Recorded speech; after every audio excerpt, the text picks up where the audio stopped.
Hey Sam, what inspired you to make a book about Cincinnati, and how did the city fit your idea for the book? Well, the story behind Abandoned Cincinnati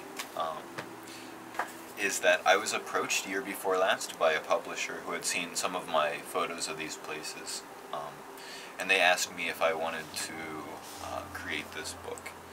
So I already had images of the town because it's where I've been and where I started to get interested in abandoned buildings.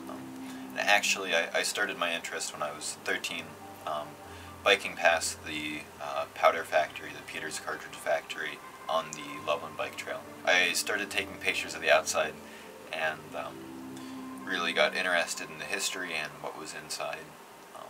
And so I built up a portfolio and just got noticed, I guess.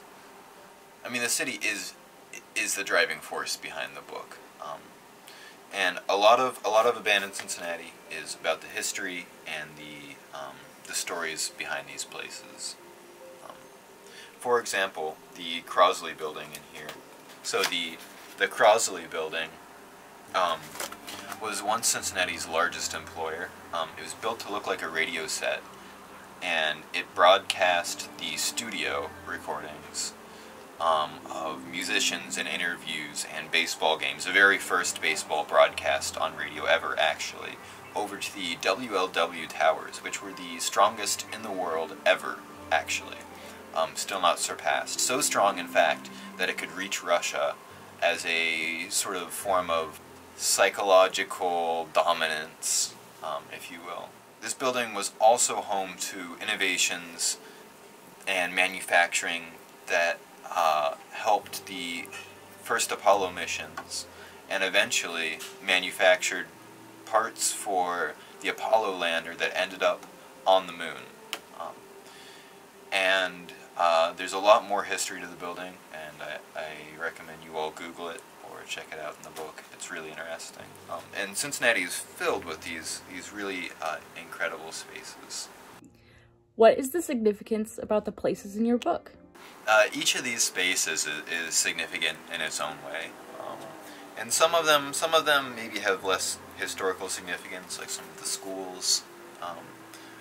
But even those, the significance is you see these artifacts. You say somebody walked through these halls. You know, these drawings by children. Somebody made these, and I think, as nature takes over these buildings, as they start to decay and decompose and start to exist somewhere between organic and man-made, they take on this really interesting, eerie, and beautiful quality. And it's not just the textures, it's not just the mushrooms growing on the back of a door, or you know, the hole in a ceiling that makes it beautiful. It's the way that the perfect right angles start to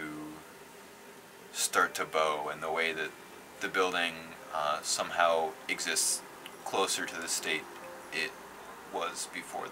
I think it sort of becomes a time capsule of sorts, and I think there's a certain kind of brevity and mood that these buildings have in their abandonment that I try my best to describe, but can really only be experienced. One more thing I wanted to add. I wanted to thank all the folks in Loveland who helped make this book possible and believed in me and encouraged me to pursue the arts and share my vision. And, you know, Mr. Barrett and LHS&N was huge, and really the whole art hall I felt like had my back.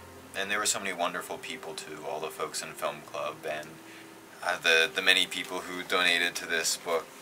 Isabella Hulsman helped me find pretty much all of the locations that I shot later in the project.